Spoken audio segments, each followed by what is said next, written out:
Before we begin, make yourself comfortable, maybe grab a drink, dim the lights, and settle in. If you enjoy stories that stay with you after a long day, feel free to like this video and subscribe. And as the story unfolds, I would love to hear your thoughts in the comments. Now, let me tell you a story. I think I know her. Dominic Santoro had three absolute truths. 1. He controlled half the city. 2. In 2 weeks he'd marry Catalina Ferraro for business, not love. 3. He'd never forgotten Elena Hart, even after a year and a half without seeing her. But that Tuesday night, driving his fiancée home after a business dinner, truth number 3 transformed into something far more complicated, because Elena crossed the crosswalk in front of his car, with 2 babies in a double stroller. And something in his instinct, something primal and absolute, screamed, "They're mine." Welcome to my library. I'm Lena, and our story is just beginning. Chapter 1. The Encounter at the Crosswalk. They're mine. Dominic Pove. It was a Tuesday night in February. I was driving down the main avenue with Catalina in the passenger seat chattering incessantly about wedding details I couldn't care less about, and I had no idea that in 15 seconds, everything would change. In 15 seconds, my entire world would flip upside down in a way I never could have predicted. The business dinner with the Ferraro family had been as tedious as I always expected these events to be, full of fake smiles, handshakes that were too firm, and conversations about alliances that sounded more like pieces being moved on a chessboard than about real lives of flesh and blood people. Catalina had played her part perfectly, as she always did, smiling at exactly the right moment, touching my arm possessively when some woman looked in my direction for too long, talking about our future as if it were something we both desired with equal fervor. Her father, Antonio Ferraro, had spent most of the night discussing prenup terms with all the subtlety of a hammer hitting an anvil, making it crystal clear that this marriage was about territory and power, not about happiness or compatibility. And I had agreed to every point, signed every preliminary document, accepted every condition, because that's what men like me did. We sacrificed what we wanted for what we needed. And the floral arrangements need to be imported directly from Italy. Nothing locally grown meets the standard I've set, Catalina continued, her perfectly modulated voice carrying that tone of someone accustomed to having every whim met without question. I'm thinking white roses mixed with peonies, something classic, but with a touch of modernity that will impress the other families. Don't you agree?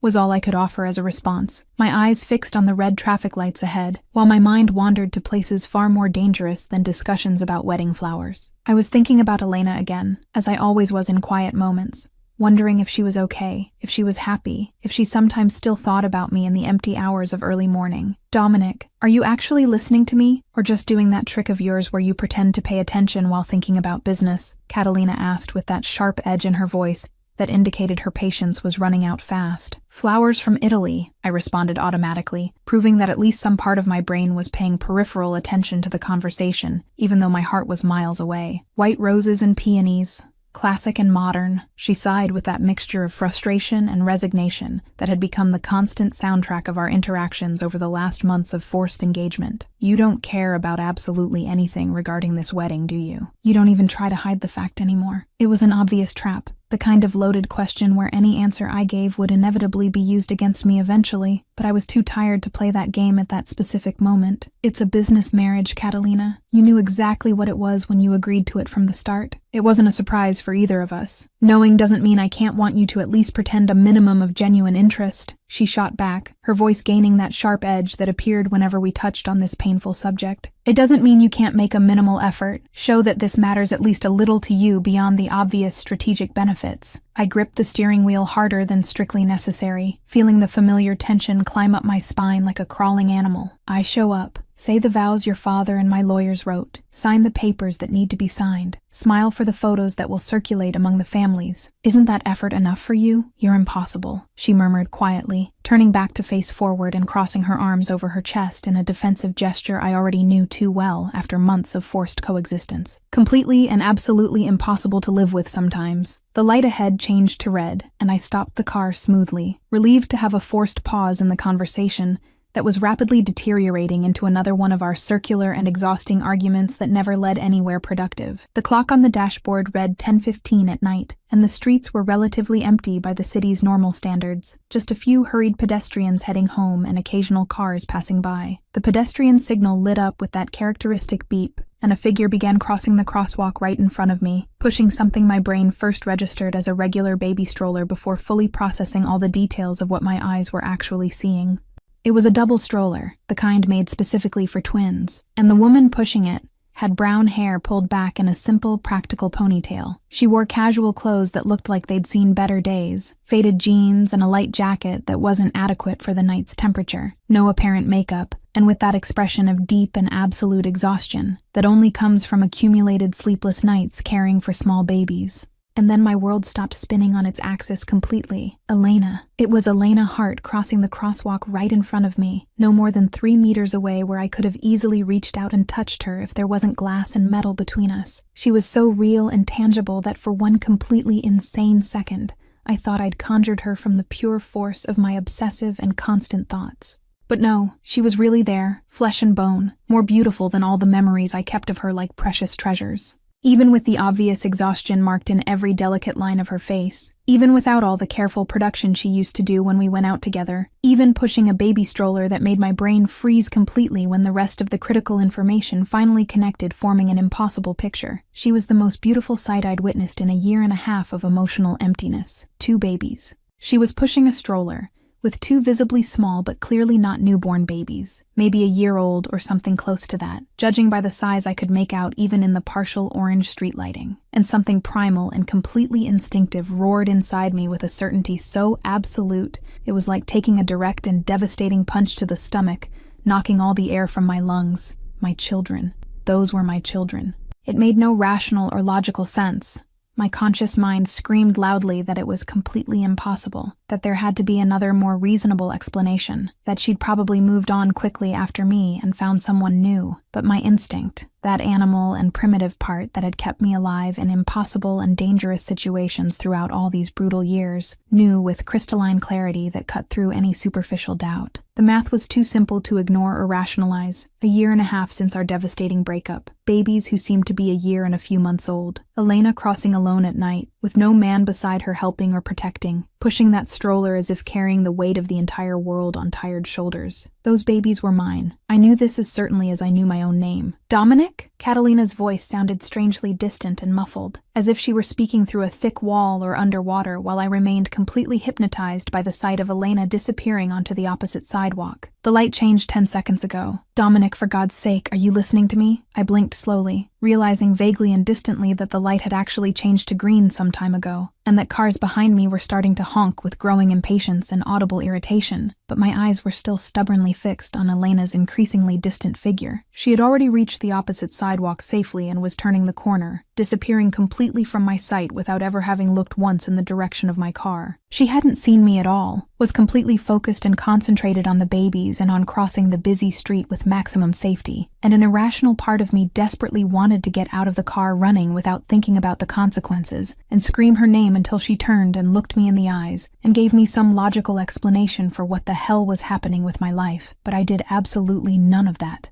I accelerated mechanically when another car honked more insistently behind me, heading toward Catalina's luxurious apartment on complete autopilot, while my conscious mind raced at absolutely impossible speed, trying frantically to process what I'd just seen and what it meant for absolutely everything in my carefully constructed life.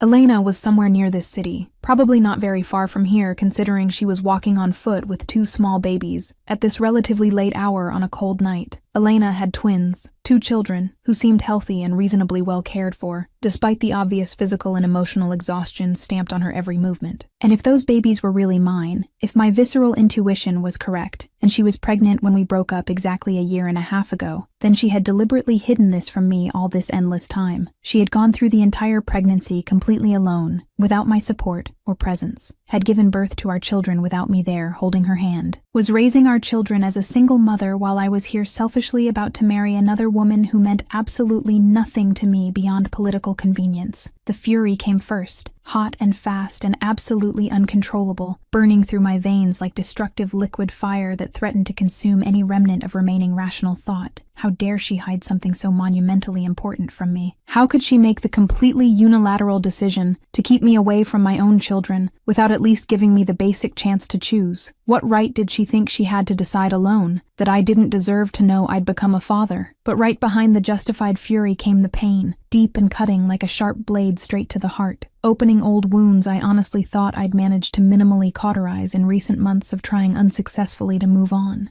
If she was really pregnant when we broke up so brutally, she had discovered the pregnancy only after I'd already left permanently, after I'd said those absolutely terrible and unforgivable words about us not being able to function as a couple, about her constantly wanting more than I could give, about it being genuinely better for both of us if we went separate ways. She had discovered she was carrying my children in her womb, and had consciously decided it was better to keep me completely in the dark than to give me even the minimal chance to make the right choice and be present. And that hurt infinitely more than anything I'd ever felt throughout my violent life, because it meant unequivocally that she didn't trust me in the slightest, didn't believe I'd be capable of being the man she and our children deserved and desperately needed. "Did you see a ghost or something?" Catalina asked with that voice loaded with growing suspicion, as she watched me closely with those blue eyes sharp as blades that absolutely didn't miss any detail. "You went completely pale suddenly, like you'd just received an electric shock or devastating news." "It's nothing important," I lied automatically with the ease of years of practice, but knew perfectly well that my voice sounded too tense and controlled to be genuinely convincing, even to my own critical ears. "Just accumulated exhaustion from an extremely long day.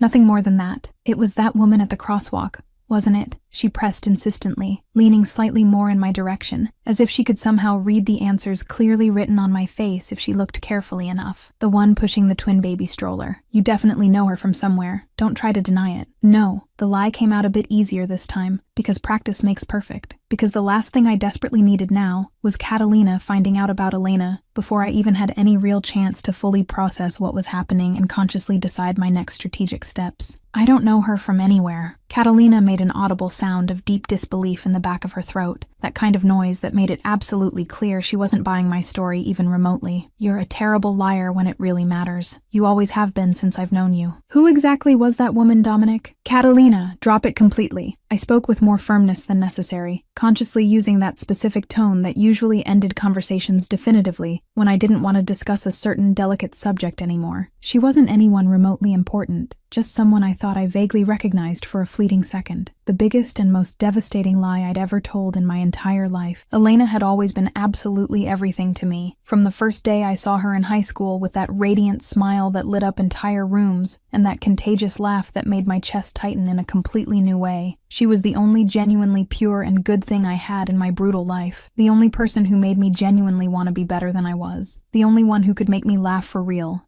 and temporarily forget the crushing weight I carried. When I finally stopped the car in front of Catalina's luxurious building, she didn't move immediately to get out as I anxiously expected. Instead, she sat there studying me intensely with that indecipherable expression, as if trying to solve some extremely complex puzzle I represented to her. "Are you absolutely sure you're really okay?" she eventually asked with something close to genuine concern in her voice, which was rare enough to make me look directly into her eyes for the first time since I'd seen Elena. "Because it honestly seems like you just received the worst possible news of your life." "I'm perfectly fine," I lied once more with forced conviction, because honestly I didn't know how it would be remotely possible to explain the devastating whirlwind of emotions tearing through me at that moment even if I genuinely wanted to try. "Just extremely tired. It was an absurdly long day, and tomorrow will be considerably longer still." Catalina sighed softly and leaned in to kiss my cheek, in a gesture that was infinitely more performative than anything genuinely affectionate, an essential part of the role we were both playing in this elaborate farce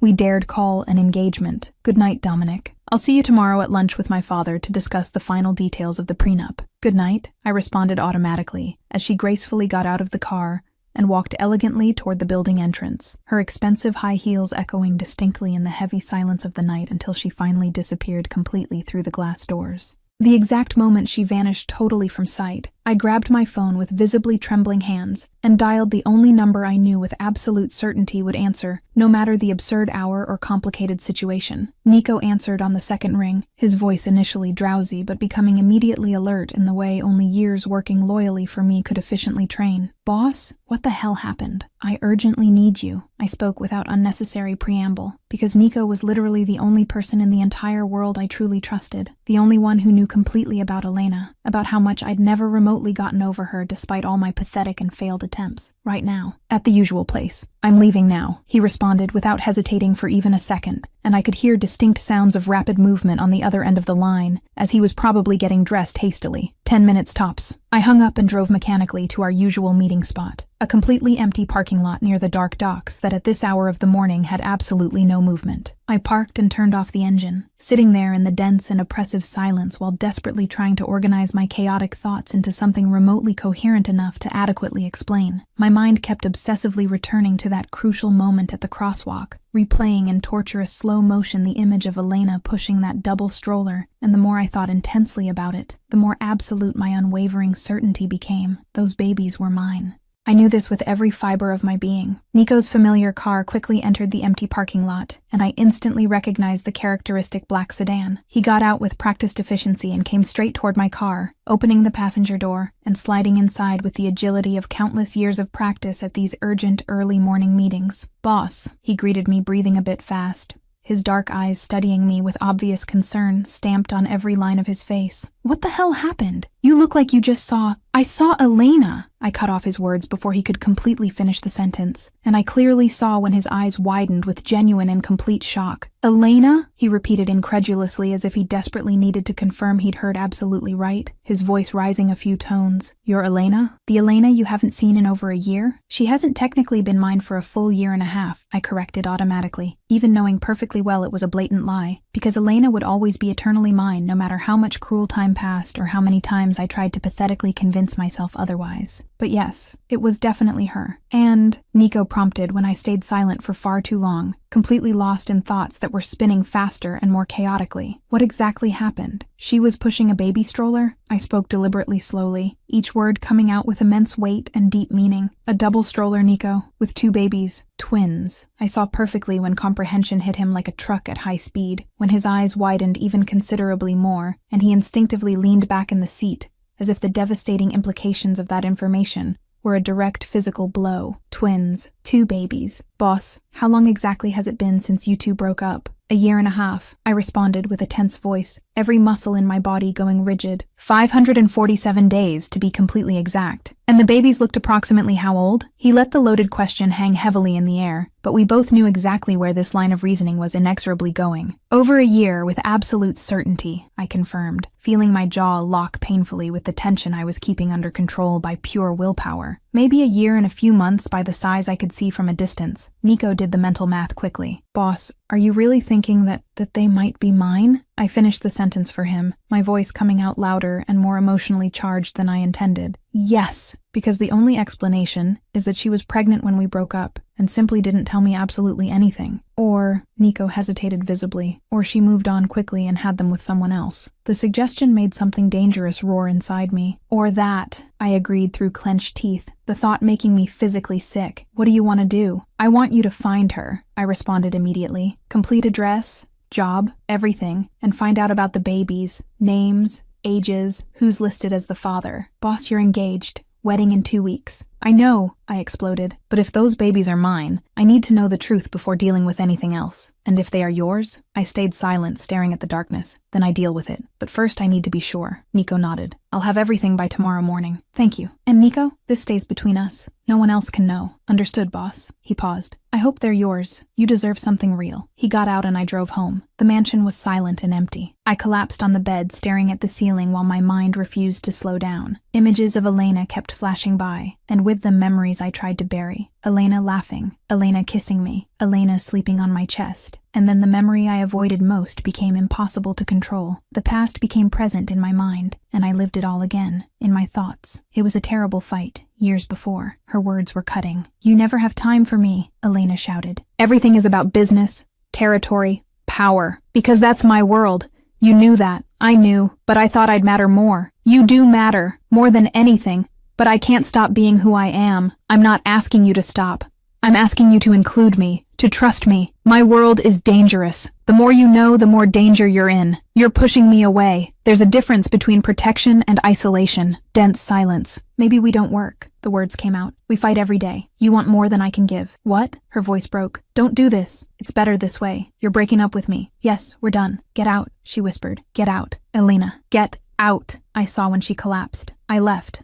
Too much of a coward to stay. I returned to the present, pillow damp. If she was pregnant that night, the guilt was mine. I pushed her away so much she thought she had no choice. And now, with 2 children I never knew, I was trapped in an engagement I didn't want. I eventually slept, a few restless hours. When I woke at 6, there was a message from Nico. The 2 hours until 8 were the longest of my life. Elena's apartment was small but cozy, every corner arranged with the care of someone who worked miracles with little. Elena was in the twins' room, the soft light from the lamp casting delicate shadows on the walls as she rocked the babies to sleep. Her voice came out in a melodious whisper, loaded with exhaustion but infinitely tender. Sleep, my love. Mommy's here, she hummed softly, gently running her hand through Sophia's soft hair. Luca yawned in the crib beside her, his dark eyes identical to Dominic's beginning to close slowly, resisting sleep with characteristic stubbornness. Sophia had already surrendered completely, her silky brown hair just like her mother's spread on the small pillow, breathing calm and rhythmic. Bella appeared silently in the doorway, watching the scene with that mixture of admiration and concern that had become constant in recent months. Did they finally fall asleep? Finally, Elena responded with an exhausted sigh, adjusting Luca's blanket before leaving the room and closing the door slowly. It was an extremely long day. You look completely exhausted, Ellie. I'm a single mother of twins, Bella. Exhaustion is my permanent state now. Elena tried to smile, but the expression came out too tired to be convincing. You should have told him, Bella said for the 1000th time, her voice soft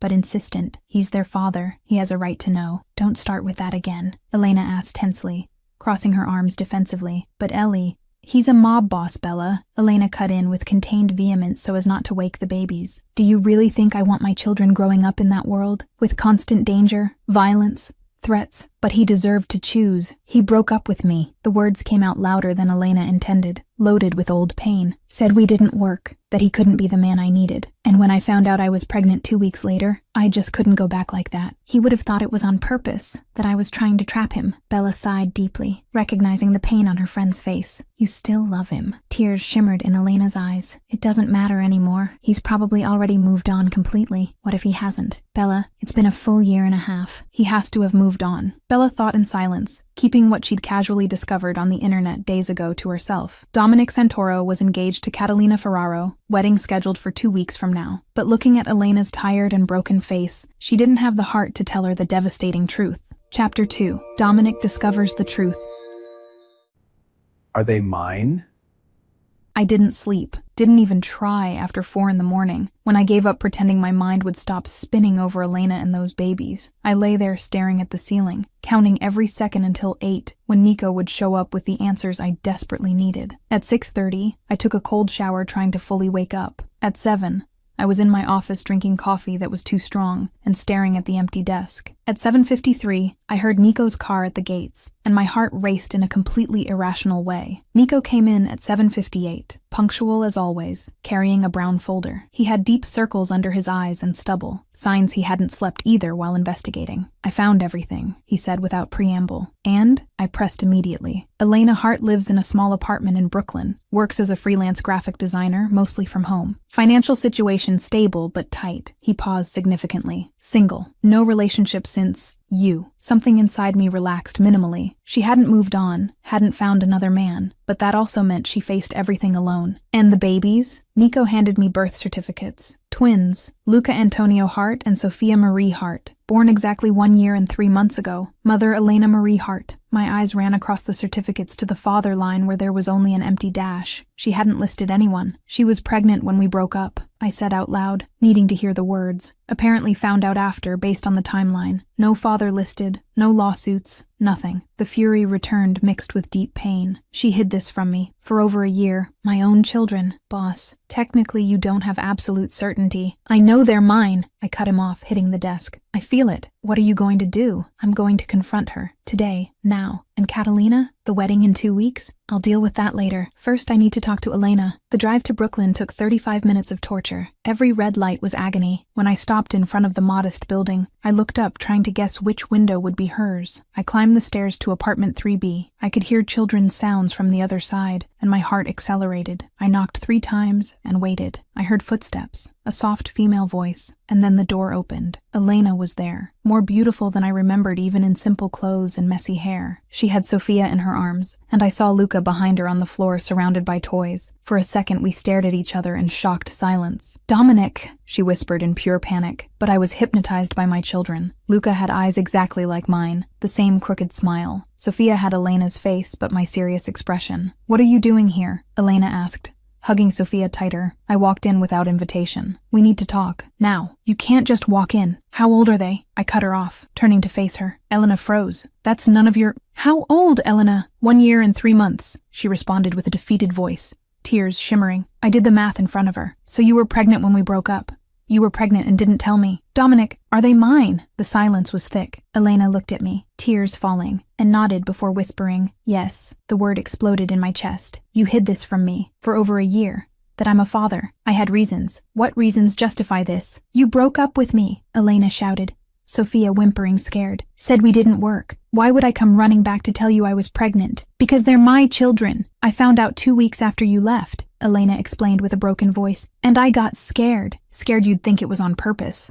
Scared you'd hate me. I would never. And scared of your world. You think I want my children growing up in constant danger? With violence always present?" The words hit me because she was right. "I would have protected you." "How?" Elena laughed without humor. "You couldn't even protect me when it was just the 2 of us, always keeping me distant." "Because I loved you." The words came out before I could stop them. "And I was afraid of losing you to my world." Shocked silence. "What?" she whispered. "You asked if I loved you. I did. I still do. I never stopped." "Then why did you break up?" Elena shouted. "If you loved me, why did you leave me?" "Because we fought every day. Because you wanted more than I thought I could give. Because I was afraid to love you and lose you in a worse way. So you lost me first by choice." "I know, and it was the worst mistake of my life. And now I find out you were pregnant and didn't tell me. Because you didn't give me reason to believe you loved me. You were cold, distant, because that was my way of surviving. But you were always the exception. You were always the weakness I kept." Luca started crying from the shouting. Elena picked him up along with Sophia, both crying while she tried to calm them. "Shh, Mommy's here." Seeing her with my children, comforting the fear I caused, broke something in me. "Elena, you need to leave," she said firmly, even with a trembling voice. "I'm not going anywhere. They're my children, and I'm their mother. You're scaring them." I took a deep breath, lowering my voice. "I want to be part of this, of their lives. Now, after a year and a half, I didn't know. If I'd known, what? Would you have come back? Or would you have offered money and moved on? I would have stayed. I would have married you." Elena laughed without humor. "Married? You who always said marriage was weakness? For you I would have done anything. But you didn't. You broke up. You chose to leave, and I regret it every day." We stopped, breathing hard, staring at each other. The babies calmed down a bit. "Dominic, you can't just show up and demand to be part of this," Elena said more calmly. "They're mine, and you have a life, business, other people." I understood the insinuation. "You investigated me." Elena blushed. "I needed to know if you were a threat." "And what did you find out?" "That you're engaged, Dominic. Engaged to Catalina Ferraro. Wedding in 2 weeks." My jaw locked. "It's complicated." "Doesn't seem complicated. You're getting married." "It's a business marriage." "It doesn't matter. You're getting married. And I'm not going to let my children become a dirty secret. I'm not going to let them be hidden. They would never be. Leave, Dominic. Elena, please, please," she almost begged. "Just go." I looked at the twins, my children I'd just met. I looked at Elena. Forcing things now would only make everything worse. I walked to the door but stopped with my hand on the knob. This isn't over. They're my children too. I'm going to be part of their lives, with or without your permission. I'm not disappearing again. I left, closing the door and resting my forehead against the wood while I heard her collapse in sobs. I went down the stairs feeling destroyed, got in the car, and realized my hands were shaking. I had children, 2 of them, Luca and Sophia, and the woman I never stopped loving was raising them alone while I was trapped in an engagement I never wanted. My life had become infinitely more complicated. Chapter 3. Catalina finds out. "You lied to me." I canceled lunch with Catalina and Antonio Ferraro via text message while still parked in front of Elena's building, fingers trembling slightly as I typed the pathetic excuse about a business emergency that required my immediate attention. It wasn't totally a lie. My entire life was falling apart. and that definitely qualified as an emergency, but it also wasn't the kind of business she'd imagine. Catalina's response came in seconds, cold and cutting as I expected. "You've been too evasive lately. We talked tonight." It wasn't a request, it was a barely disguised order, and normally I would have responded with something equally assertive about not taking orders. But at that moment, I simply didn't have the energy for another battle, so I just confirmed we'd see each other that night and tossed the phone onto the passenger seat. I drove back home on complete autopilot, my mind still stuck in that small apartment in Brooklyn where my children were, where Elena was probably still crying because of me. The image of Luca and Sofia kept playing repeatedly through my head, every detail permanently etched in memory. Luca's dark eyes that were exact copies of mine, the slightly crooked smile, the way he'd looked at me with curiosity before starting to cry. Sofia with that perfect face of Elena's but my serious expression, the way she'd clung tightly to her mother when she sensed the tension in the air. My children. I had real children, 2 small kids who carried my blood and DNA, and I'd missed over a year of their lives through pure forced ignorance. Never saw the first smile, never heard the first word, never held them when they were newborns. Elena had gone through everything alone, the entire pregnancy, childbirth, sleepless nights, first steps, absolutely everything alone while I went on with my selfish life, thinking I'd made the right decision by breaking up with her. I got home and went straight to the office, locking the door and pouring myself a generous glass of whiskey, even though it was only 10 in the morning. I sat in the leather chair behind the massive desk and stared at the amber liquid, thinking about all the choices that brought me to this impossible point. I loved Elena, always had, and now I was discovering we had children together. But I was trapped in an engagement with Catalina that was essential to maintaining peace between powerful families. Canceling the wedding would mean potential war, violence, exactly the kind of danger Elena was trying to protect our children from. The phone rang several times throughout the day, Catalina trying to reach me repeatedly, but I ignored all the calls. I needed time to think, to process, to figure out how the hell I was going to deal with this impossible situation, where any choice I made would hurt someone I didn't want to hurt. At 6 in the evening, Nico showed up in the office unannounced, a privilege only he had in my house. He came in and found me still in the same position, empty glass in hand, staring at nothing. "Boss, we've got a problem," he said without preamble. I laughed without humor. "Just one? That would be refreshing. Catalina sent a private investigator to follow you this morning." My stomach sank as I processed the implications. Shit, he's got photos of you entering Elena's building, photos of her opening the door with a baby in her arms, photos of you leaving visibly shaken an hour later. Nico paused significantly. "She knows, boss, or at least suspects strongly enough to be coming here right now with her father. How much time do I have? 15 minutes tops." I got up and straightened my suit that was wrinkled from hours of sitting, running my hands through my hair trying to look minimally presentable. There was no escaping this conversation, so better to face it head on and deal with the consequences. Catalina arrived in 12 minutes, entering through the front door as if she owned the place, Antonio Ferraro right behind her with an expression that promised contained violence. Nico discreetly withdrew, but stayed close enough to intervene if necessary, a clear sign he expected the situation to explode. "Business emergency?" Catalina began with a dangerously calm voice,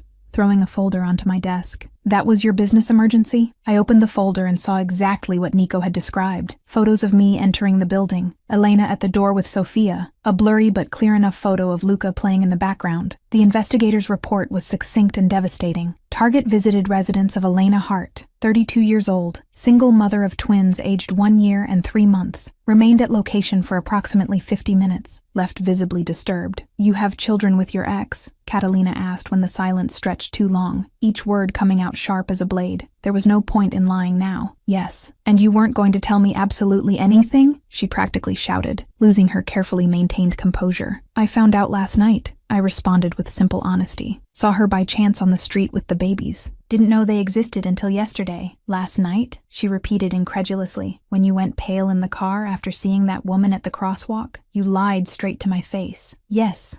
I lied, because I needed to confirm before creating an unnecessary problem. Antonio Ferraro finally spoke, his voice deep and loaded with barely disguised threat. "You have hidden bastards and thought you could simply not mention this before marrying my daughter." Something cold and dangerous settled in my chest at the word he used. "They're not bastards," I spoke with a low but lethal voice. "They're my legitimate heirs, my children. My blood." "Heirs?" Antonio laughed without humor. You're engaged to my daughter. Her child would be your heir. I already have heirs, I corrected firmly. 2 of them, and nothing changes that. Catalina looked at me as if seeing a stranger. This completely destroys our agreement. My father will never accept that you have children with another woman. Children who would have rights over your empire before any child of ours. I don't care what your father accepts or not, I responded with a calm I didn't feel. They're my children. I'm going to acknowledge them. I'm going to be part of their lives. I'm going to protect them. That's non-negotiable. Antonio took a threatening step in my direction. You know what you're saying? You're willing to risk the alliance between our families because of 2 bastards from an ex? Bastards again. My hand closed into a fist automatically, but I kept my voice controlled. Be careful with the words you use to describe my children, Antonio. My patience has very specific limits. Either the wedding continues as planned, Antonio declared with authority that usually made grown men back down, or there will be war between our families. And war means destruction of territories, loss of business, violence in the streets. You really want that? The threat was clear and real. War between the Santoro and Ferraro families would destroy half the city, cause deaths on both sides, attract unwanted attention from authorities, and worse, it would put Elena and my children directly in the line of fire. If Antonio discovered they were my weakness, he'd use it against me without hesitation. Give me time, I finally asked, hating how it sounded like begging. Give me time to resolve this situation properly. Time? Catalina laughed bitterly. The wedding is in less than 2 weeks. How much time exactly do you need? Just a few days to organize things. Ensure my children are protected. Protected from what? Antonio interrupted with a cruel smile. From me. You should be more worried about protecting your ex and the babies from the consequences if you cancel this wedding. War doesn't discriminate, Dominic. Innocents die too. The implicit threat made my blood freeze. He was making it clear that Elena and the children would become targets if I broke the agreement. Are you threatening my children? I'm reminding you of the realities of our world, Antonio corrected with false innocence. War is chaotic. Accidents happen. It would be terrible if something happened to that girl and the babies simply because they were in the wrong place at the wrong time. I stood up from the chair so fast it tipped backward, my hand instinctively going to where I normally kept my gun. If you lay one finger on them. You what? Antonio challenged me. Will you kill me? Start a war anyway? Be smart, Dominic. Marry my daughter as planned. Keep your bastards hidden somewhere safe, and everyone lives happily. The dilemma hit me with full force. If I married Catalina, I'd maintain peace between the families, and Elena and the babies would be safe from retaliation, but I'd lose any chance of having a real life with the woman I loved and the children I just discovered. If I canceled the wedding, I'd cause a war that would put exactly the people I wanted to protect in mortal danger. I need to think, I finally said. Think fast, Catalina responded coldly, because if this wedding doesn't happen, you'll regret it in ways you can't even imagine. They left, leaving only threats and impossibilities in the air. Nico came in as soon as the door closed behind them. Expression somber. They're not bluffing, boss. Antonio would do exactly what he implied. I know. I ran my hands over my face, feeling the crushing weight of the situation. If I marry Catalina, I lose Elena and any chance of being a real father to my children. If I cancel, I cause a war that could kill exactly the people I'm trying to protect. Is there a third option? If there is, I'm not seeing it. I sank back into the chair Nico had picked up. Fuck. My phone vibrated with a message from Elena. We need to establish rules if you're going to insist on being part of their lives, but not while you're engaged. I read the message 3 times, each word a painful reminder of how much I'd complicated everything. Elena was willing to let me know my children, but not while I was committed to another woman, which made perfect sense from her point of view. But how the hell would I explain that canceling the engagement could put her and the babies in mortal danger? I didn't respond because I had no adequate answer. Instead, I sat in the silence of the office as night fell outside, trapped between impossible choices and devastating consequences no matter what I decided. On the other side of the city, in the small Brooklyn apartment, Elena was in the living room with Bella, after finally managing to get the twins to sleep again. The day had been absolutely emotionally exhausting, and she felt like she'd been hit by a truck. He found out, Bella, Elena said for the 3rd time, still processing the impossible morning. He knows about the babies, knows they're his, and wants to be part of their lives. And what did you say? Bella asked gently, sitting next to her friend on the worn sofa. That he can't just show up after a year and a half demanding rights. Elena wiped away more tears that kept falling, but he made it clear he won't give up. Said he'll be part of it with or without my permission. And now? What are you going to do? I don't know, Elena admitted, frustrated. He wants to be part of this, but he's marrying Catalina Ferraro in less than 2 weeks. How would that work? He visits the kids between commitments with his wife. They become his dirty secret. Maybe he'll cancel the wedding, Bella suggested hopefully. Elena laughed without any real humor. For me, unlikely. Dominic always chooses business and power above everything. That's exactly why we broke up. He'll never drop an important political alliance for me. But he said he loves you, didn't he? That he never stopped loving. He said a lot of things when he was angry, Elena responded tiredly. But words in the heat of the moment don't change reality. He's engaged, he's getting married, and I'm not going to let my children be emotionally destroyed by being in the background of his life. Bella squeezed her friend's hand sympathetically, but said nothing, because they both knew Elena was right. The situation was impossible, and there was no easy solution that would make everyone happy. Elena looked at her phone where she'd sent a message to Dominic hours ago without receiving a response. Part of her hoped he'd respond immediately, that he'd find a magical solution to the impossible problem, but the silence only confirmed what she already knew deep down. Dominic Santoro would choose power and business. He always did. Chapter 4. Dominic and the Twins. Hi, my son. I spent 2 full days planning my next move while Catalina and Antonio pressured me about the wedding and Elena completely ignored me. 2 days of hell where I could barely eat or sleep, torn between the desire to be close to my children and the fear that any wrong move would put everyone in danger. On the 3rd day, I scheduled a meeting with the best family lawyer I knew, Marco Delgado. I needed to understand my legal rights as a father, know what options I had available. You want shared custody? Marco asked after listening to everything carefully. I want to be part of their lives officially, I responded carefully. I want established visitation rights. I want them to know I'm their father. I'll prepare documentation proposing an agreement we can present to the mother. If we can resolve this amicably without court, it's better for everyone. I left with a folder full of legal documents that would give me legal grounds to demand participation in my children's lives. It wasn't exactly what I wanted. I'd prefer to simply be a father without paperwork and lawyers, but Elena had made it clear she didn't trust me. I went straight to her apartment without warning, unable to wait one more day to see my children. The image of them had been permanently etched in my mind. Elena opened with an expression that went from surprise to irritation. Dominic, you can't keep showing up. I want shared custody, I interrupted, handing her the folder. Legal documentation establishing my rights. The panic in her eyes hit me. You're not taking them from me. I don't want to take them. I want to share.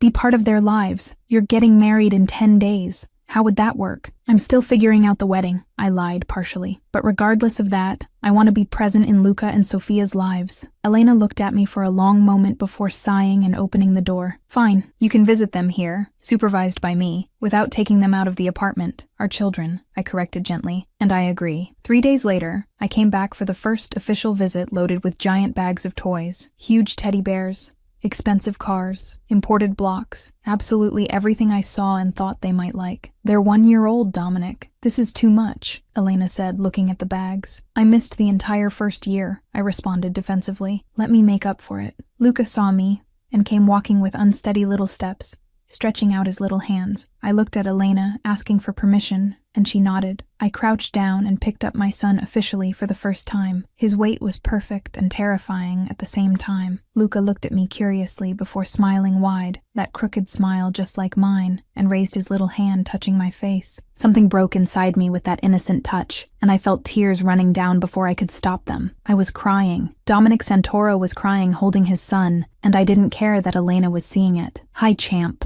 I whispered, choked up. Hi, Luca. He laughed with pure joy and squeezed my shirt. I looked at Elena through the tears and saw she was crying too, witnessing this moment. Sophia stayed close to Elena, watching me cautiously. I extended my free hand. Hi, princess. Come meet Daddy. She hid her face in Elena's neck. She needs time. Don't force it. I have all the time in the world, I responded honestly. The following hours passed quickly. I played with Luca on the floor, building blocks and making silly sounds that made him laugh, discovering I was surprisingly naturally good at this. Sophia eventually approached curiously, drawn by the new toys, and when she accepted a teddy bear from my hands, I felt it as a victory. Later, Elena suggested I read the story before nap time. I sat on the sofa with Luca on one side and Sophia on the other, Elena nearby so Sophia would feel safe, and opened one of the picture books. My voice came out soft, reading about little bunnies, doing different voices that made them laugh. Sophia leaned against my arm, completely relaxing. I noticed tears in my eyes again. This could have been my life if I hadn't been an idiot. I looked at Elena and saw pure pain on her face. She was thinking the same thing. When the twins fell asleep and Elena took them to the bedroom, I waited in the living room until she came back. We sat on opposite ends of the sofa, uncomfortable silence between us. I missed so much, I finally said. I know, Elena responded quietly. First smile, first steps. Luca walked at 11 months, Sophia at 12, and I didn't see any of it. Dominic, I'm sorry. You stole that from me, I said harder than I intended. I know, but I was protecting them. From me? From your world. From the violence, the threats. I moved closer, invading her space, making her look me in the eyes. I would have given up absolutely everything for you. Power, territory, everything. You never said that, Elena whispered breathlessly, because I was too much of a coward to admit how much I loved you. Dominic, I still love you. I never stopped. You're getting married. I kissed her, desperate, hungry, carrying a year and a half of longing in that kiss. For one glorious second she kissed back, before pulling away abruptly. No! You're engaged. Elena stood up quickly. I'm going to cancel. You can't. It'll cause a war. I don't care. But I care. Our children will suffer the consequences. War means danger, deaths. Exactly what I don't want for them. So what do you want me to do? I don't know, she admitted, crying. But don't kiss me when you can't be mine. Don't do this to me again. I left completely destroyed, more confused and desperate than when I arrived. I loved Elena. I loved our children. But I was trapped in an impossible situation, and I had no idea how to fix it. Chapter 5, External Threat. We're leaving now. The call from Nico came at 9 o'clock on a rainy Thursday night, 3 days after my last visit to Elena's apartment, where I kissed her and was sent away with more questions than answers about all our futures. I was in the office reviewing tedious contracts when the phone rang, and his name appeared on the screen with that urgency that meant serious problems. Boss, we've got a critical situation, he said, without preliminaries as soon as I answered, his voice loaded with tension that rarely appeared even in the most dangerous circumstances. I immediately dropped my pen and leaned forward in the chair. Talk. Marco Vitti found out about the twins. Nico dropped the bomb without preamble, and I felt my stomach sink with devastating implications. Marco Vitti was a longtime rival, head of a smaller but extremely violent family, who had repeatedly tried to invade my territory over the last few years without success. He was known for dirty tactics, for targeting families and innocent people to gain advantage. Exactly the kind of man I least wanted knowing about the existence of my children. How? I exploded, standing up from the chair with enough force to knock it backward. How the hell did he find out? Someone leaked information on purpose, Nico explained with contained anger in his voice. I'm investigating the source, but I'd bet it was someone from the Ferraro family wanting to pressure you about the wedding. It made horrible sense. Antonio Ferraro had made it clear he'd use any means necessary to ensure the wedding happened as planned, and putting Elena and the babies in danger would be exactly the kind of brutal tactic he'd approve. If Vitti knew about my children and tried to use them against me, I'd be forced to choose between protecting them or keeping war with my rival away from them. Elena and the babies are in danger, I stated the obvious, already grabbing my car keys and moving toward the door. Vitti's had men watching her building since last night, according to my source. Nico confirmed what I feared. They haven't made a move yet, but it's a matter of time. I'm going to get them now, I said, already running down the hallway toward the garage. Send security reinforcement to her apartment immediately, in case I need backup. I drove to Brooklyn, violating practically every traffic law in existence, my heart beating so fast I could hear my pulse in my ears. The rain made the streets slippery and dangerous, but I didn't slow down at all, focused only on getting to Elena and my children before something terrible happened. I parked in front of her building irregularly and ran up the stairs, knocking on apartment 3B's door with urgency that would probably scare her, but I didn't have time for subtlety. I heard hurried footsteps, and then Elena opened the door with a confused expression that quickly turned to concern when she saw my face. Dominic? What? You need to come with me. I cut her off without letting her finish, already looking over her shoulder to check if the babies were visible. Now. Immediately. What? Why? Elena asked with growing confusion, but I could see fear beginning to settle in her eyes. A rival of mine found out about the twins, I explained quickly while entering the apartment without invitation. You're in real danger. I need to take you to my mansion where I have adequate security. The fear in her eyes transformed into something close to mixed panic and anger. I knew it. I knew your world would reach them eventually. I warned you. I know, and you were right. But now's not the time for I told you so. I spoke with more harshness than I intended. It's time to protect our children. My mansion has 24-hour security, trained guards, alarm systems. It's the safest place I can offer. No! Elena backed away, shaking her head vehemently. I'm not going to live with you while you're engaged to another woman. This is ridiculous. Elena, this isn't about us or our relationship problems. I exploded, frustrated. It's about keeping Luca and Sophia alive and safe. Bella appeared from the kitchen at that moment, clearly having heard the growing argument, and looked between the two of us trying to understand the situation. What's going on? Dominic wants us to go live at his mansion because apparently there are dangerous people watching the building, Elena explained quickly to her friend, her voice loaded with bitter sarcasm and real fear. Bella looked at me with a serious expression. Is it true? Is there really danger? Yes, I confirmed without preamble. Marco Vitti is extremely violent and uses families to gain advantage. If he decides to use Elena and the babies to pressure me, he won't hesitate to hurt them. Bella turned to Elena and gripped her friend's shoulders firmly. Ellie, if there's real danger and he can protect you, you need to go. It doesn't matter how complicated the situation is between you two. I hate this, Elena whispered with tears of frustration beginning to fall. I hate that he was right about his world being too dangerous. I know you hate it. I spoke more softly, approaching slowly. But please, let me protect you. It's temporary, just until the danger passes. Elena looked at the little room where the twins slept, oblivious to the danger, and I saw the exact moment she made the decision. Okay, but it's temporary, Dominic. Just until this threat passes. Thank you, I said, relieved. I helped Elena pack bags quickly, throwing clothes and diapers and toys into bags while she gently woke the twins. Luca whimpered sleepily when he was taken from the crib, but calmed down when Elena rocked him. Sophia didn't even fully wake up, remaining in that half-asleep state that only babies can maintain. The drive to my mansion was tense and silent, Elna in the back seat with the babies in car seats that Nico had provided with impressive efficiency, looking out the window as if she were going to prison instead of a safe sanctuary. When we passed through the mansion's security gates and she saw the property for the first time, I heard her breath catch. This is a lot. It's safe, I corrected as I parked.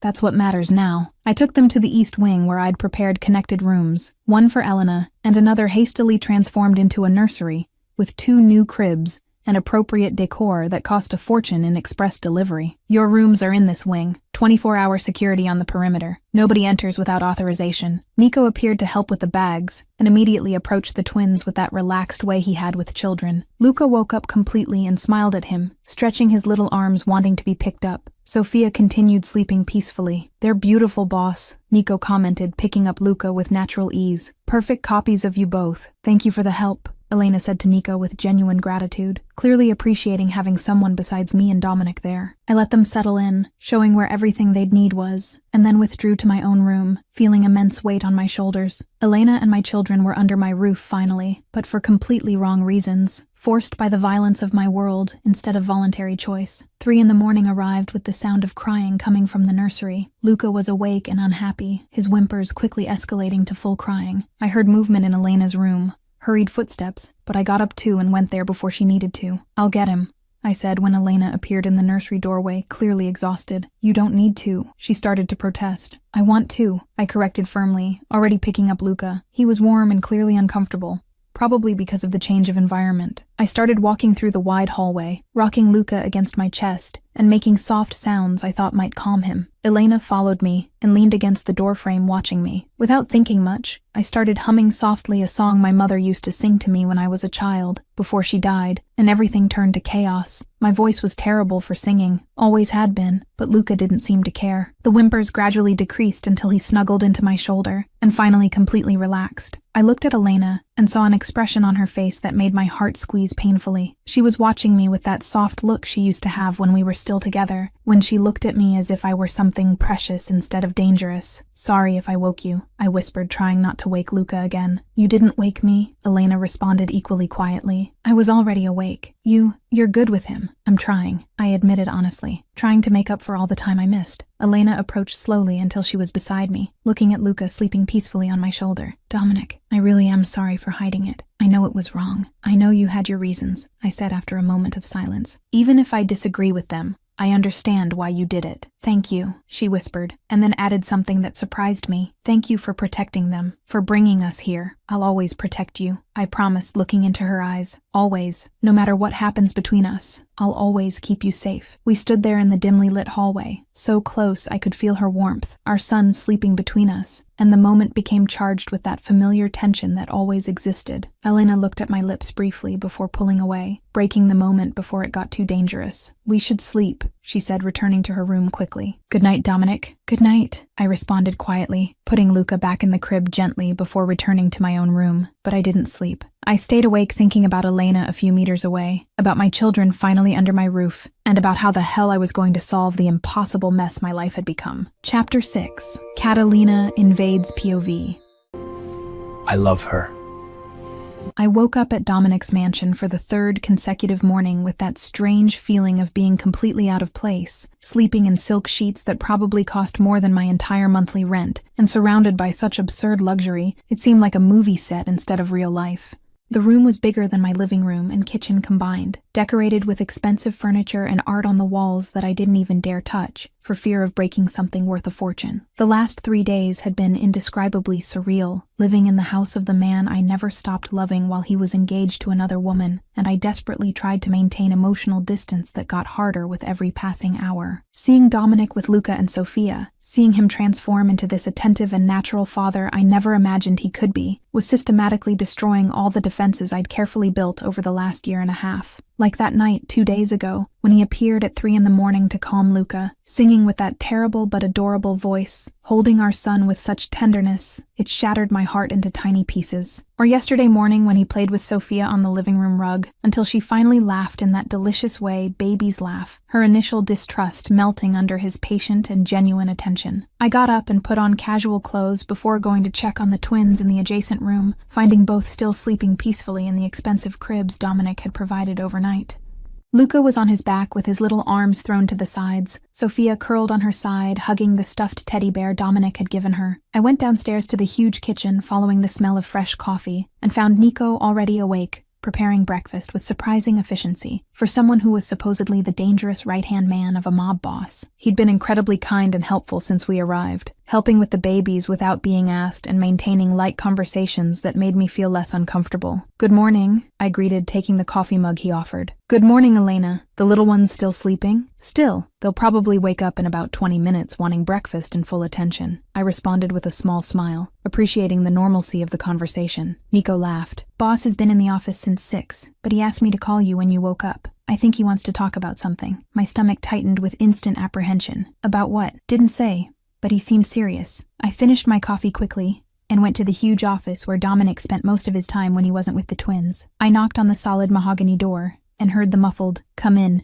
before opening. Dominic was behind the giant desk looking exhausted, deep circles under his eyes and disheveled hair, as if he'd run his hands through it repeatedly. When he saw me, something softened in his expression. "We need to talk about how long you're going to stay here," he began straight to the point. "The threat from Vidi is still real, but The office door opened with sudden force, slamming against the wall, and a stunning blonde woman entered like a hurricane. Catalina Ferraro in person, dressed impeccably, even though it was only 9 a.m, blue eyes shining with barely contained fury. "You brought your whore and her bastards to our house?" she practically screamed, voice echoing in the office. Dominic stood up so fast the chair tipped backward. "This was never your house, Catalina, and don't talk about them like that." But Catalina was looking at me now with that evaluating and cruel look women sometimes use on each other. "So you're the famous ex he never got over." I felt my spine straighten automatically at the accusation in her voice, protective instinct activating even knowing I was completely out of my element in this world of wealth and power. "And you're the fiancé. Nice to finally meet you." "Nice?" Catalina laughed without humor. "You're living in my fiancé's house with your bastard children, and you think there's anything nice about this?" "My children aren't bastards," I corrected with a voice firmer than I expected, feeling anger beginning to boil. and I'm not trying anything. I'm protecting them from threats that arose because of Dominic's world. The wedding is in 1 week. Catalina shifted the target back to Dominic,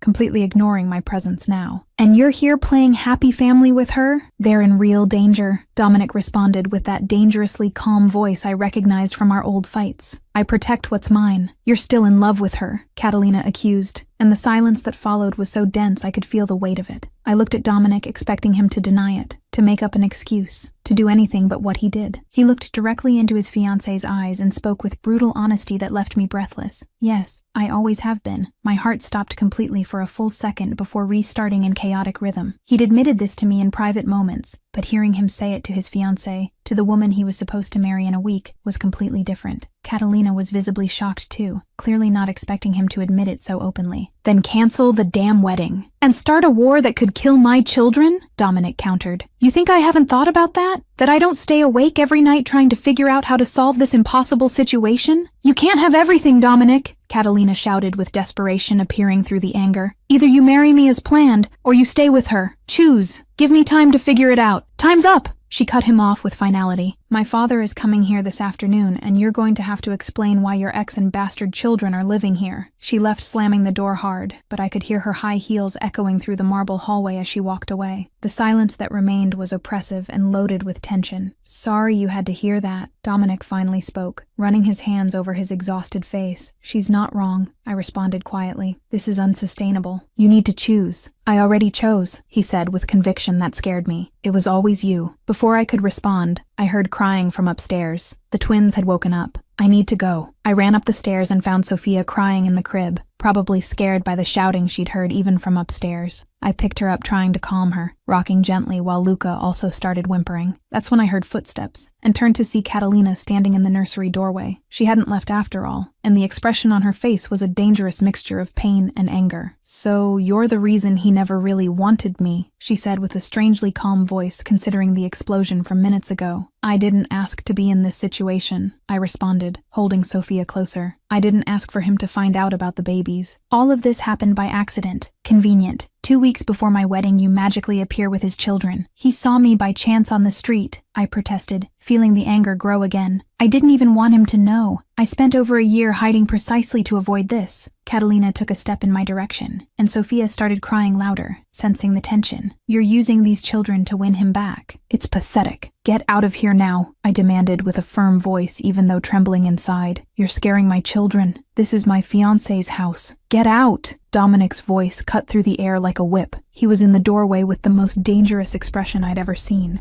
That cold mob boss mask he rarely showed me. Now, Catalina, before I remove you by force. You're actually defending her? Catalina asked incredulously.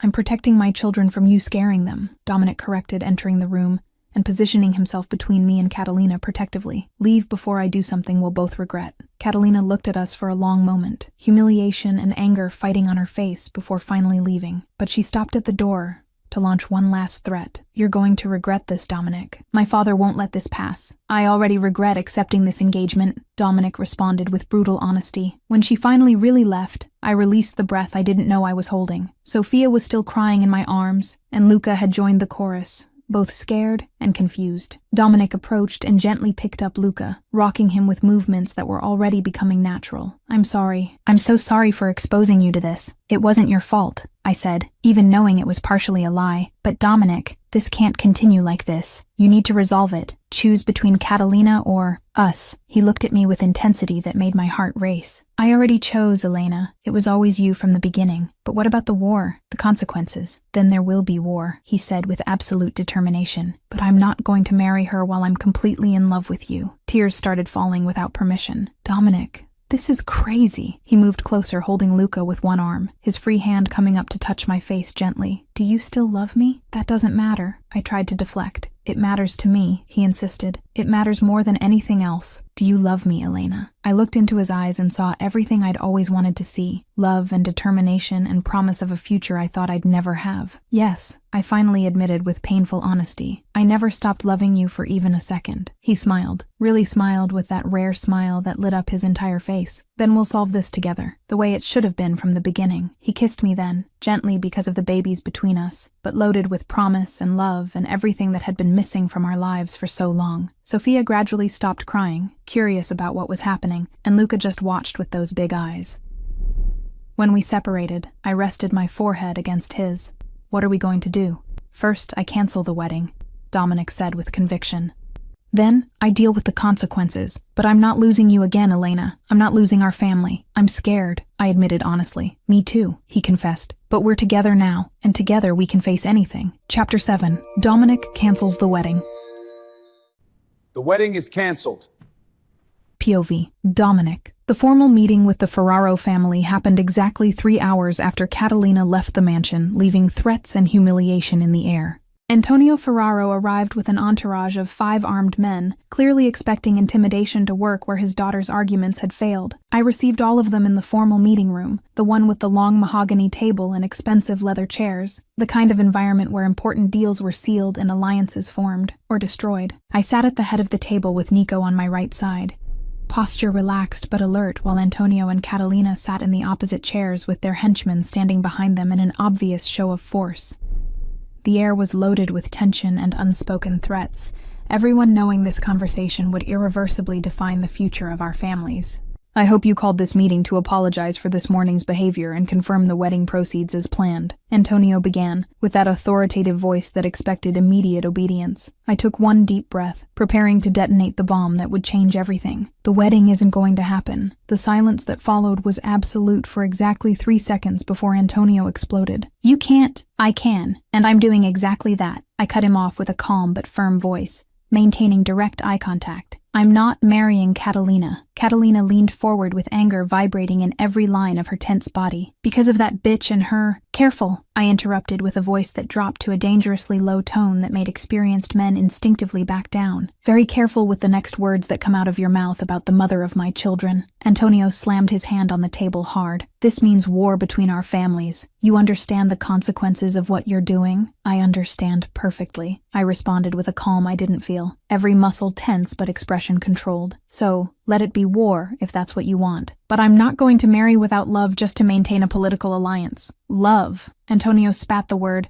as if it were an insult. You're willing to destroy everything because of ridiculous feelings for some random woman? She's not some random woman, I corrected firmly. She's the mother of my children, my family, the woman I've always loved, and I've already wasted too much time pretending I could live without her. Catalina looked at me with a mixture of pain and anger that almost made me feel remorse. Almost. We had an agreement. Our families were counting on this alliance, and I'm sorry we've reached this point. I spoke with real sincerity, but I can't live a lie for the rest of my life. You deserve someone who really loves you, Catalina, not someone who's eternally in love with someone else. How noble, she said with bitter sarcasm. But nobility won't protect you from what's coming. Antonio stood up, his men automatically becoming more alert. You're going to deeply regret this decision, Santoro. I'm going to destroy your businesses, take your territories, and everything you've built. I stood up too, facing him without blinking. You can try, but I defend what's mine. Your bastard children and the whore who birthed them aren't worth a war. Antonio threw the words like weapons, knowing exactly where to aim to cause maximum pain. My hand automatically closed into a fist, but I kept my voice dangerously calm. Get out of my house now, Antonio, before I forget that certain courtesies still exist between families. They finally left, Catalina casting one last look that mixed hatred with something like sadness, and then it was just me and Nico in the heavy silence that remained. It's done, Nico said simply. You actually did it. I did, I confirmed, sitting down heavily, and now I deal with the consequences. The consequences came fast and brutal as expected. Within 24 hours, the Ferraro alliance was completely broken,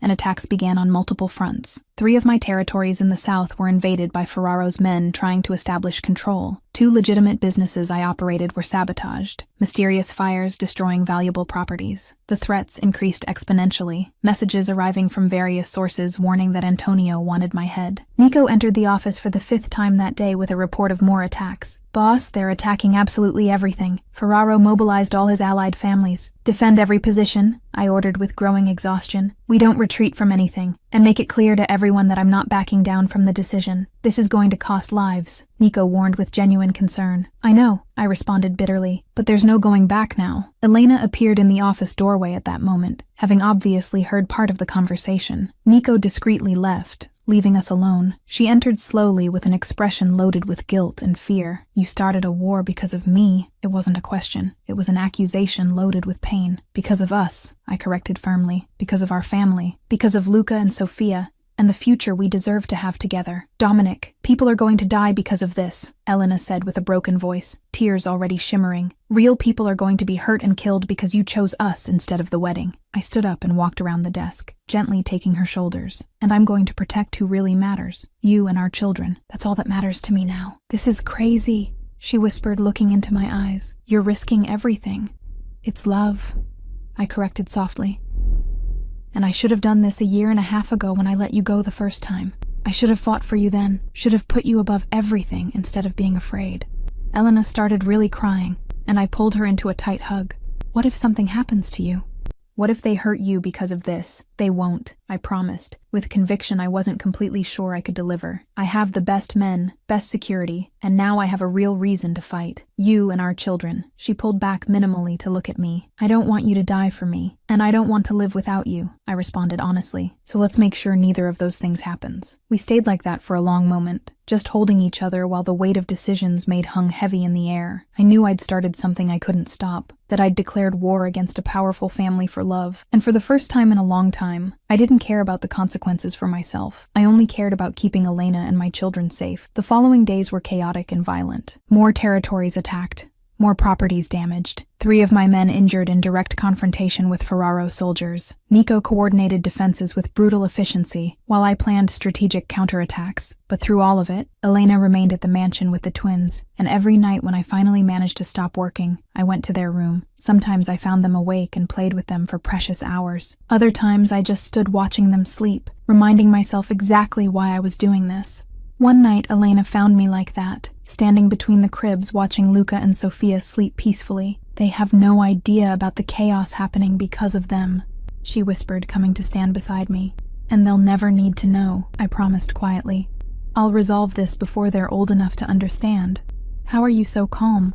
Elena asked, looking at me. "There's literally a war happening and you seem at peace, because for the first time in years, I'm fighting for something that really matters," I explained honestly. "Not for territory or power or money. I'm fighting for my family, for you, and for them. That makes all the difference." Elena held my hand, intertwining our fingers. "I love you. Even with all this madness, even with the fear, I love you. I love you too," I responded, turning to kiss her softly. "And we're going to get through this together. I promise." I didn't know if it was a promise I could keep, but I'd die trying if necessary, because Elena and our children were worth any war, worth everything. Chapter 8: Attack and Protection. I'll protect you. POV: Elena. It was 5 days of silent but brutal war. 5 days where Dominic left every morning with that closed expression and returned late at night exhausted. 5 days where I lived in a constant state of poorly disguised terror while trying to maintain an appearance of normalcy for Luca and Sophia. The mansion had transformed into a fortress, with armed guards at every entrance, security cameras monitoring every inch of the perimeter, alarm systems so sensitive they went off when birds landed too close. I tried to keep a normal routine with the babies, playing, reading stories, pretending everything was fine, but the fear was always there, crawling under my skin. On the 5th night, I put the twins to bed at 8 as always, singing softly until both relaxed. Sophia fell asleep first, Luca resisting a few more minutes before surrendering. I kissed their little foreheads and left the nightlight on. I was almost falling asleep when the alarms exploded. Deafening sounds filled the entire mansion, red lights flashing in the hallways, and my heart practically stopped before racing in absolute panic. I jumped out of bed and ran to the twins' room, finding both awake and crying, scared by the terrible noise. "It's okay, Mommy's here," I repeated frantically, even knowing it was a lie, picking up Sophia with one arm and trying to reach Luca when Dominic appeared in the doorway, practically running. "Safe room," he ordered, with a voice that allowed no arguments, already taking Luca from my arms. "Now!" I ran after him through the hallway while hearing muffled sounds coming from somewhere outside the mansion, distant shouts, more alarms sounding. My heart was beating so fast I could hear my pulse in my ears. Sophia crying against my chest as we followed Dominic. He took us to a hidden door behind a bookshelf in the library that I didn't even know existed, revealing stairs that descended to some kind of underground bunker. We went down quickly and arrived in a safe room that was surprisingly luxurious, with comfortable sofas, air conditioning, screens showing security camera feeds. Nico was already there coordinating something on a laptop. looking briefly when we entered, before returning his attention to the screens. "You're safe here," Dominic said, placing Luca on the sofa gently before turning to me. "The security guards are handling the situation outside. This bunker can withstand practically anything." I looked at the screens and saw dark figures moving across the grounds, flashes lighting up the night, and felt nausea rise in my throat. "I knew this was going to happen." The words came out in a mixture of fear and anger. "I knew your world would reach them eventually, and I'm going to fix it," Dominic responded firmly, already moving toward the door. "Nico stays here protecting you. Nothing gets past him." "No," I grabbed his arm with panic. "You can't go out. What if—" He kissed me quickly, cutting off the protests. "I'll be back. I promise." The heavy metal door closed behind him with a final sound that made my stomach sink. I stood there holding the twins who were crying scared, trembling completely, while Nico worked on the laptop coordinating defenses. "They'll be fine," Nico tried to reassure me without taking his eyes off the screens. "Boss knows what he's doing." But I could hear muffled sounds even through the thick bunker walls, could imagine what was happening up there, and the fear was paralyzing. Above us, Dominic moved through the mansion hallway with trained efficiency, finding his men already in defensive positions. He could hear the invaders trying to force entry through the back, sounds of breaking glass and doors being forced open. "How many?" he asked the guard captain at his side. "At least 8 we've been able to identify. Well armed and trained. Professional mercenaries." Dominic nodded understanding. Ferraro had sent the best money could buy. He positioned his men strategically, using superior knowledge of the mansion's layout to create tactical advantage. The confrontation began when the mercenaries finally got entry through the side door. Sounds of fighting echoed through the mansion, men shouting orders, objects breaking, the controlled chaos of tactical battle. Dominic moved with calculated precision, years of experience in dangerous situations guiding every action. It wasn't about unnecessary violence. It was about neutralizing threats with maximum efficiency. One invader after another was disarmed and contained, his own men working like a well-oiled machine. In the bunker, I watched through the screens with my heart in my throat, seeing figures moving, but without clear enough details to really understand what was happening. I only knew that armed men had invaded our home, that Dominic was up there facing them, and that my babies were trembling in my arms, terrified. "Shh, it's okay, Mommy's here," I repeated mechanically, even not believing my own words. The battle lasted 15 minutes that felt like eternal hours. 15 minutes of pure terror where I held Luca and Sophia so tight I probably hurt them, where I prayed desperately, where I imagined all the worst possible scenarios. Finally, I heard Dominic's voice on the radio Nico carried. "Perimeter secure. We neutralized everyone. We have one captured." Relief hit me so hard my legs weakened. "Is he okay?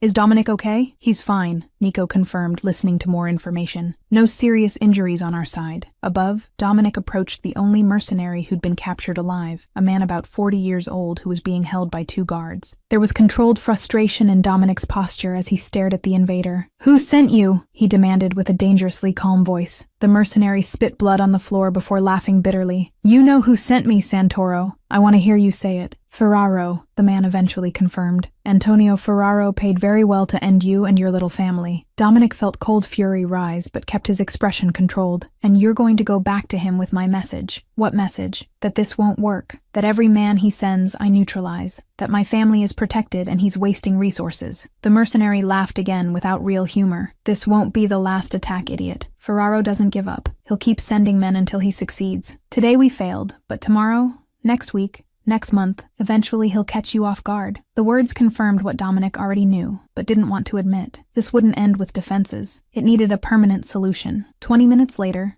the bunker door finally opened, and Dominic entered. I ran to him immediately, checking if he was hurt, hands trembling as I checked every visible inch. "I'm fine," he assured, holding my face. "I'm not hurt. Everything's under control. My babies almost died." The words came out in a scream that had been building up, all the tension and terror exploding. "They invaded our home, Dominic. Armed men meters away from our children. But they didn't die," he said firmly. "I protected you. The security worked exactly as planned. They never got close to the bunker." "For how long?" I shouted back, tears falling freely. "Until the next attack? And the one after that? I'm going to end Ferraro," Dominic began, but I cut him off. "More violence?" Incredulity tinging every word. "This never ends. You neutralize them. Others come. It's an eternal vicious circle. Elena, maybe we should leave." The words came out desperate. "Leave the city. Start over far from here where nobody knows us. Where Luca and Sophia can grow up safe." Dominic's expression became dangerous. "No, you're not taking them from me again." "But if we stay here, they live in constant danger," I argued, holding the twins closer. "Always looking over their shoulders. Always afraid. Growing up in a mansion that's a fortress.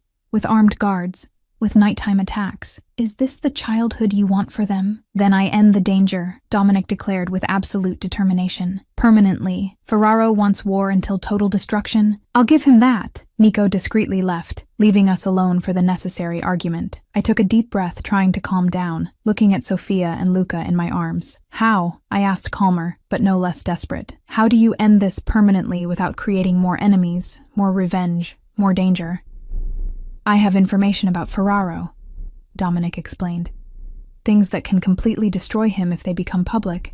I can force peace through that. Blackmail, I stated without judgment. Survival, he corrected. Protection of our family. I looked into his eyes and saw determination mixed with fear he rarely showed. The mercenary said something, didn't he? Something that worried you. Dominic hesitated before responding honestly. Said this won't be the last attack. That Ferraro will keep trying until he eventually succeeds. The words confirmed my worst fears. So there really is no end. There is if I end Ferraro first, Dominic insisted. Tomorrow I start. I'll use everything I have against him. I'll force him to accept peace, or lose absolutely everything. I stood there holding our children, looking at the man I loved, and made a conscious choice to trust him. End this, Dominic, whatever way necessary. End it before it's too late. I will, he promised. Ferraro will accept peace or he'll be destroyed. There's no third option. We left the bunker when Nico confirmed it was completely safe. The mansion had marks from the invasion, broken glass, damaged doors, but structurally intact. I put the twins back in their cribs, them too exhausted to resist sleep. Dominic stood in the doorway watching me. This will never happen again, he swore with absolute conviction. They'll never get close to you again. I wanted to believe it. I needed to believe it. Because the alternative was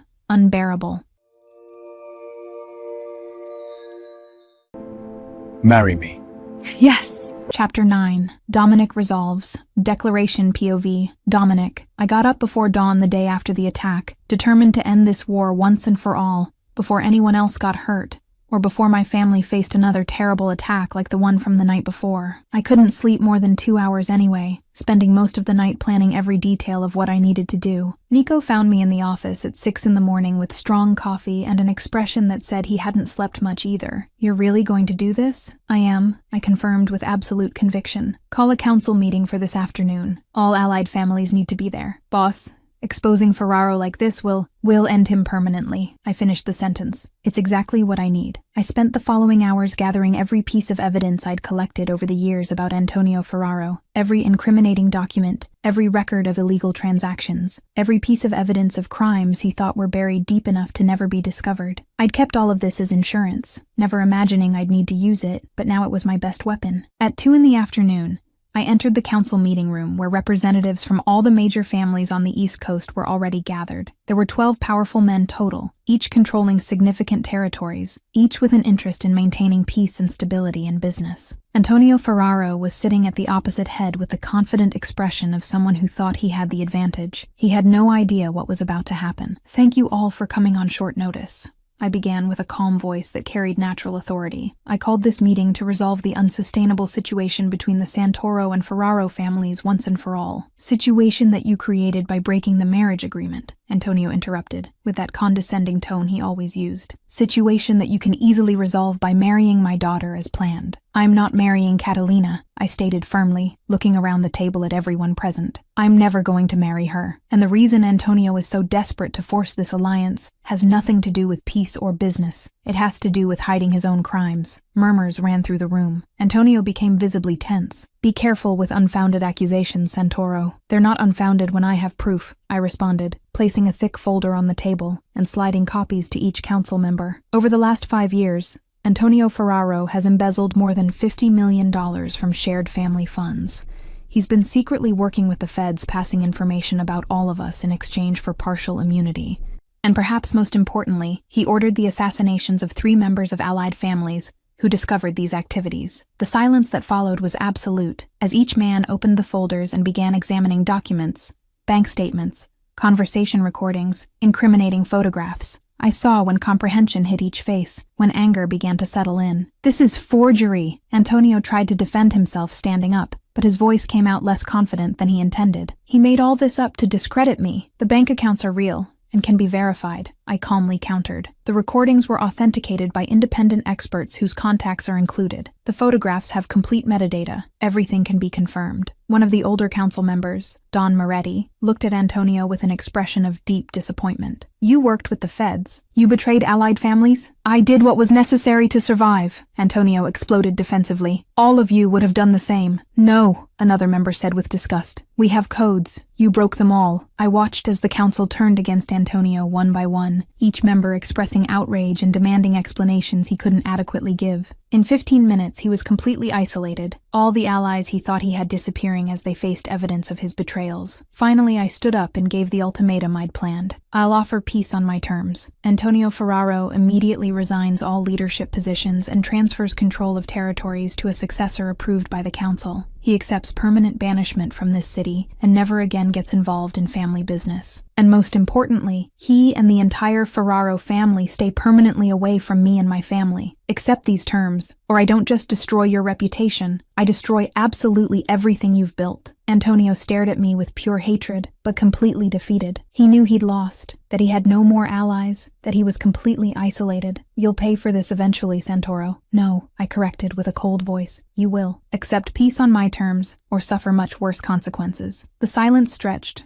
while Antonio considered his non-existent options. Finally, defeated and humiliated, he nodded minimally. I accept your terms. Peace, but you're my permanent enemy. I accept that. I responded without emotion. As long as you stay away from my family, you can hate me all you want from a distance. The meeting ended with the council voting unanimously to accept the terms I proposed, and force Antonio to comply with every word. I left that room knowing I'd won, that Elena and my children were finally truly safe. I drove back home faster than I should have, anxious to share the news. When I arrived, Elena was in the living room with the twins, clearly anxiously waiting for news. She stood up as soon as she saw me, eyes wide with mixed hope and fear. So? She asked with a tense voice. It's over, I said with a smile I couldn't contain. Ferraro accepted peace. It's officially finished. Really? Tears already beginning to fall. It's really over? I crossed the room and pulled her into a tight hug. Really. Ferraro is banished from the city, resigned everything, will never bother us again. You're safe now. Really safe. Elena collapsed in sobs of relief against my chest. All the stress and fear from the last few days finally released. I held her tight, feeling my own relief flood through me. That's when I heard little footsteps, and looked down to see Luca and Sofia coming in our direction. And then something happened that made my heart literally stop.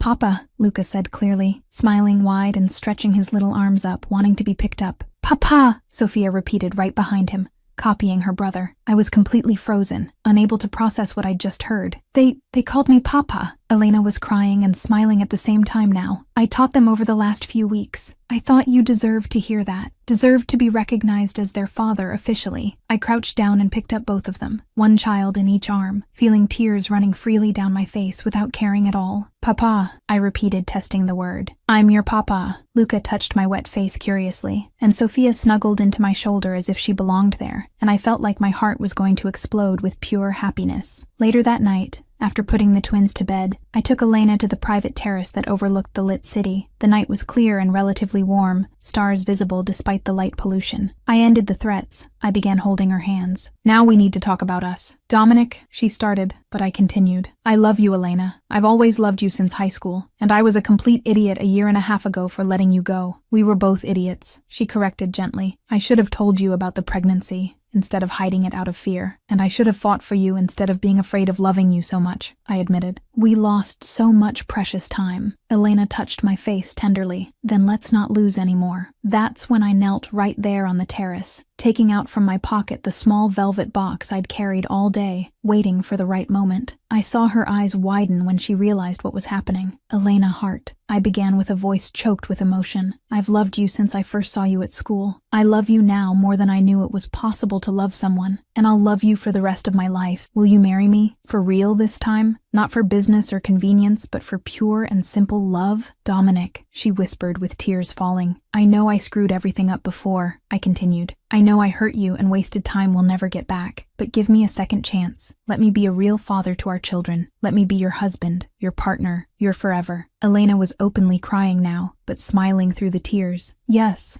I'll marry you. I put the ring on her finger with slightly trembling hands and stood up to kiss her, finally, completely free of all the obligations and threats that had separated us. The kiss was deep and desperate, and full of promises of a future we could finally have together. When we separated, I rested my forehead against hers. We'll do it right this time. We will, she agreed. Together, like it always should have been. We stayed on the terrace for hours, just talking and planning the future, occasionally stopping to kiss, because we still didn't completely believe this was real, that we were free, that we were a real family. Finally. Chapter 10. Happy Ending. We're a family. 2 years after that day on the terrace when Elena finally said yes, I was standing in the mansion's garden waiting for her to walk to me. The wedding would be small and intimate, just close family and dearest friends, exactly as we both wanted. No politics, no strategic alliances, nothing but pure love celebrated by the people who truly mattered. Nico was beside me as best man, adjusting my tie for the third time, even though it was already perfectly in place. You're nervous, boss. I've never seen you nervous. I'm about to marry the love of my life, I responded with a smile I couldn't contain. I have a right to be nervous. The music started, and I saw Luca and Sophia walking down the makeshift aisle on the lawn. At 3.5 now, they were bigger and more coordinated, Luca holding a small pillow with the rings tied on, and Sophia throwing rose petals with adorable concentration. Both dressed impeccably, they looked like miniature versions of me and Elena. When they reached me, Luca extended the pillow proudly. "Papa, rings! Good job, champ," I whispered, picking him up quickly to kiss his cheek before putting him back down. Sophia tugged on my pants, wanting attention too. "I threw flowers, pretty. You did it perfect, princess," I confirmed, crouching down to give her equal attention. And then Elena appeared. Simple but absolutely stunning dress, hair loose in natural waves, no excessive makeup, just her being herself. She walked slowly with Bella at her side as maid of honor, and when our eyes met, I felt tears burn without any shame. She was the most beautiful thing I'd ever seen. When she finally reached me, I held her hands tenderly. The officiant began the ceremony, but I barely heard the initial words, focused only on Elena and how long I'd waited for this moment. "Vows," the officiant eventually announced. I took a deep breath. "Elena, you're my first love, my only true love, my family. I've loved you since I first saw you in high school. I love you now, and I'll love you until my last day. Thank you for giving me a second chance. Thank you for our children. Thank you for being my home." Elena was crying when she began her own vows. "Dominic, you're my safe harbor, my protector, my eternal love. We went through so much to get here, faced so much pain and fear, but it was worth every second because it brought me back to you. You're an incredible father, wonderful man, and my forever." The rings were exchanged with slightly trembling hands from emotion, and when the officiant finally said, "You may kiss the bride," I pulled Elena into a kiss that sealed everything we'd been through and everything we would still have. Our family and friends applauded as we separated smiling, and Luca and Sophia ran to hug our legs, completing the perfect picture. The reception in the garden was intimate and full of laughter. Bella approached Elena with champagne glasses. "You did it, friend. Your dream family. It took a long time," Elena responded, looking at me playing with the twins, "but it was worth every tear." Nico found me near the dessert table. "Boss, you're smiling too much.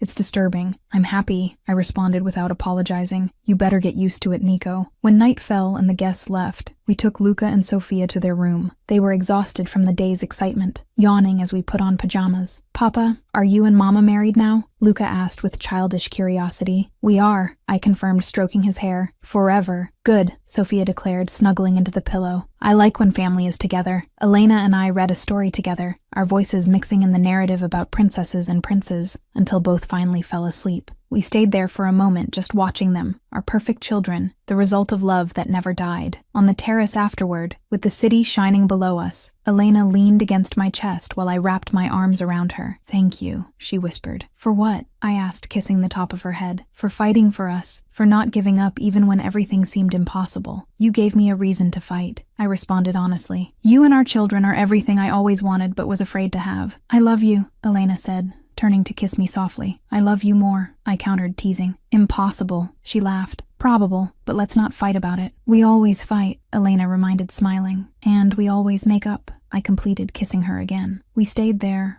embracing under the stars, finally at peace, finally complete. And I thought about how it all began, about how fate had conspired to reunite us. He saw her crossing the street with twins he didn't know existed. She had hidden them out of fear, protection, pain. He was engaged out of duty, not love. But fate had other plans, because first loves don't die. They wait, sometimes for years, but when they're real, they find their way back. And Dominic Santoro and Elena Hart were inevitable. From high school, through a year and a half apart, to twins who reconnected them. First love, last love, only love, forever.